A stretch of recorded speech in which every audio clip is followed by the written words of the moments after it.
Trivedi lawyers paradise society की तरफ से आज आपको जो है मूल अधिकार के सेकेंड पार्ट के बारे में बताऊंगा। पहले पार्ट में हमने आपको बताया था मूल अधिकार क्या है, इनका अर्थ क्या है, इनका परिभाषा क्या है, इनको किस देश से लिया गया है। अब हम आपको बताएंगे कि यह अधिकार आत्यंतिक हैं या युक्तियुक्त निबंधनों के अधीन है या इनका निलंबन किया जा सकता है अथवा नहीं। साथियों, पहले लेक्चर में हमने आपको बताया गया था कि जो मूल अधिकार भारत में लिए गए हैं वो कहीं ना कहीं प्रेरित हैं अमेरिकन संविधान से। अब जो अमेरिका के संविधान में मूल अधिकार जब जोड़े गए प्रथम 10 संशोधन के द्वारा, तो वहाँ पर चूँकि निबंधन लगाए नहीं गए थे, तो वहाँ पर जो है स्थितियाँ गंभीर परिणाम इसके आने लगे। तो वहाँ पर न्यायपालिका को हस्तक्षेप कर करके इन पर जो है निबंधन या निलंबन की व्यवस्था करनी पड़ी। तो भारत में जब हम संविधान को बना रहे थे तो हमने उसी समय जो है इनके निलंबन की या निबंधन की व्यवस्था कर दी। तो अब हम आपको बताते हैं कि कहाँ कहाँ पर वो प्रोविजंस हैं। सबसे पहले हम बात करेंगे साथियों भारत के संविधान के अनुच्छेद 33 की। आर्टिकल 33 साथियों हमको ये बताता है कि प्रतिरक्षा सेना के सदस्य जो हैं उनके संबंध में जो है ये अपवाद के रूप में कार्य करता है। उनके जो मूल अधिकार हैं उनका निलंबन किया जा सकता है।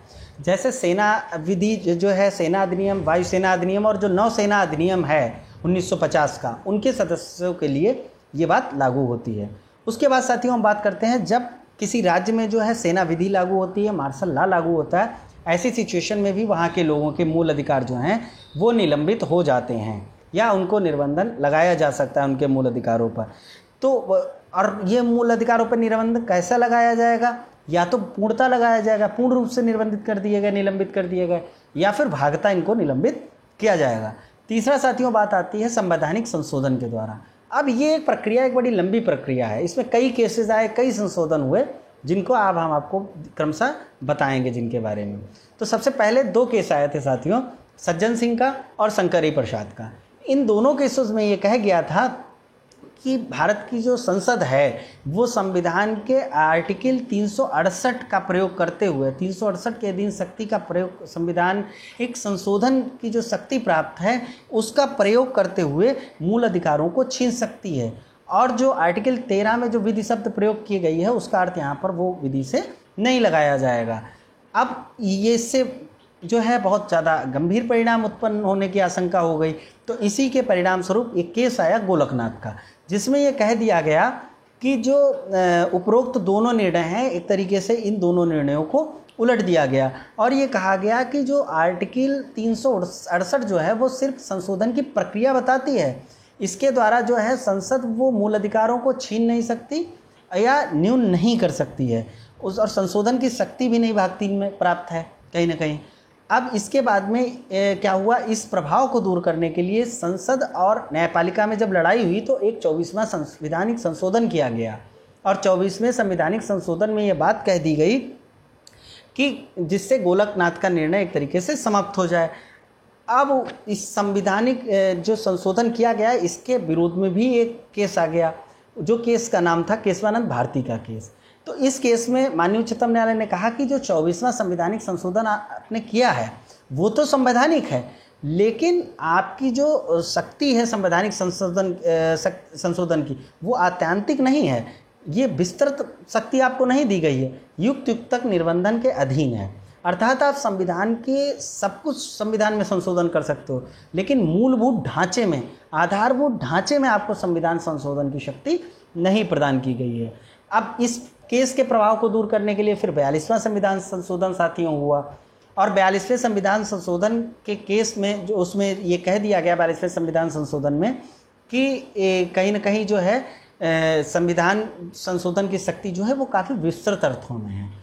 अब इसके प्रभाव को दूर करने के लिए फिर साथियों मिनर्वा मिल का केस आया, जिसमें कहा गया कि जो आर्टिकल 368 में आपने खंड 4 और 5 जोड़ा है विधायिका ने, वो संविधान के आधारभूत ढांचे को नष्ट करती है और जब आधारभूत ढांचा नष्ट हो जाएगा हमारा, तब फिर संविधान के ऐसी चीज़ में आप संशोधन नहीं कर सकते हो।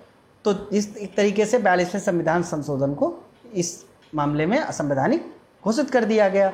अब इसके बाद क्या स्थिति हुई साथियों, आर्टिकल 352 में हम आपको बताएंगे। यही आर्टिकल 352 में 3 शब्द आ गए, जैसे युद्ध, बाह्य आक्रमण और सशस्त्र विद्रोह। अब आप युद्ध और बाह्य आक्रमण के आधार पर तो आर्टिकल 19A को जो है वो निलंबित कर सकते हो, लेकिन सशस्त्र विद्रोह के आधार पर जो है आप निलंबित नहीं कर सकते हो 19A को, जैसा कि 44वें संविधान संशोधन में बात स्पष्ट कर दी गई। उसके बाद हम बात करेंगे आर्टिकल 359 की। 359 में भी ये संशोधन किया गया। वो इसलिए किया गया कि आपको 1975 ईस्वी में क्या हुआ था, इस शक्ति का दुरुपयोग किया गया था। तो 1975 के दुरुपयोग को रोकने के लिए ही ये संवैधानिक संशोधन हुआ और इसमें 359 में ये प्रावधान जोड़ा गया कि आप आर्टिकल 20 और आर्टिकल 21 में संशोधन नहीं कर सकते हो। आप संपूर्ण मतलब संशोधन क्या, उनका निलंबन नहीं कर सकते हो। आपका संविधान के सारे मूल अधिकार निलंबित हो जाएंगे, लेकिन 359 में जो है आर्टिकल 20 और आर्टिकल 21 जो है वो निलंबित नहीं होगा जब आर्टिकल 359 का प्रयोग किया जाएगा साथियों। उसके बाद भी बहुत सारे निर्बंधन लगाए गए हैं मूल अधिकारों पे।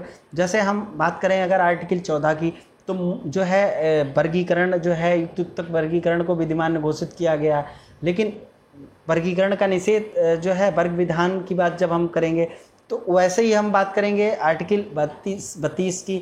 आर्टिकल 21 की बात करेंगे तो प्रक्रिया कौन सी होनी चाहिए, ऋजुपूर्ण होनी चाहिए, युक्तियुक्तक होनी चाहिए, सम्यक होनी चाहिए। तो कहीं ना कहीं आर्टिकल 19(1)A में जो शक्तियां प्रदान की गई हैं उनको आर्टिकल 19(2) के आधार पर निर्बंधित किया गया है।